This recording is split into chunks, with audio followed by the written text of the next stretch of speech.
Hello বন্ধুরা, তো অনুরাগ হচ্ছে আজকের পর্বটিতে আমরা দেখতে পারবো দীপা রুটিকে ধরে ফেলে।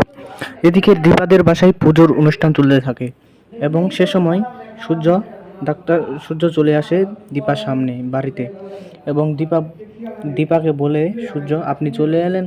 তখন দীপা বলে, আপনার জন্য তো আমাকে আসতেই হবে। তখন দীপা বলে, পুজোয় আমাদের বাসায় আসতেই তো হবে। ওদিকে ডক্টর সেনগুপ্তর কাকাই বলে যে, দীপা ও সূর্য তোমরা যাও, পূজার মণ্ডপে গিয়ে বসো, তোমাদেরকে গোপালকে তো দোল দিতে হবে। এবং ডক্টর সেনগুপ্ত মাথা নাড়িয়ে বললে হ্যাঁ। তখন ডক্টর সেনগুপ্ত এখানে চলে যায়। এদিকে সবার মনে মনে হিংসা হতে থাকে তাদের দুজনের মিল দেখে। এবং দীপা ডক্টর সেনগুপ্তর দিকে একটু তাকিয়ে মুচকি হেসে বলে, কিছু বলবেন? এবং দীপাকে ডক্টর সেনগুপ্ত বলে, আপনাকে অনেক খুব সুন্দর লাগতেছে। এবং মনে মনে দীপা বলতে থাকে ঠাকুরের কাছে যে, হে ঠাকুর, আমার এই সুখটা যেন সবসময় এরকমই থাকে, আর যেন সূর্য না অসুস্থ হয়, আমাকে সবসময় মনে রাখে। ওদিকে আরেকজন মনে মনে ভাবতে থাকে, ওর ওষুধটা কি খেয়ে আবার ভালো হয়ে গেল, আর এই ওষুধটার কি কাজ করে না আর।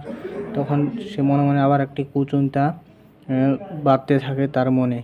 তো এই ছিল আজকের পর্বে। তো পরবর্তী পর্বে কি হতে চলেছে সেটা দেখার জন্য আমাদের চ্যানেলটি সাবস্ক্রাইব করে অবশ্যই পাশেই থাকুন।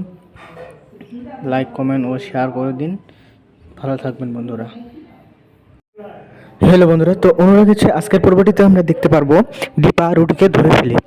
এদিকে দীপাদের বাসায় পুজোর অনুষ্ঠান চলতে থাকে এবং সে সময় সূর্য চলে আসে দীপার সামনে বাড়িতে এবং দীপাকে বলে, সূর্য আপনি চলে এলেন।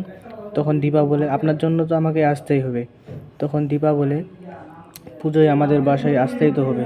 ওদিকে ডক্টর সেনগুপ্তর কাকাই বলে যে, দীপা ও সূর্য তোমরা যাও, পূজার মণ্ডপে গিয়ে বসো, তোমাদেরকে গোপালকে তো দোল দিতে হবে।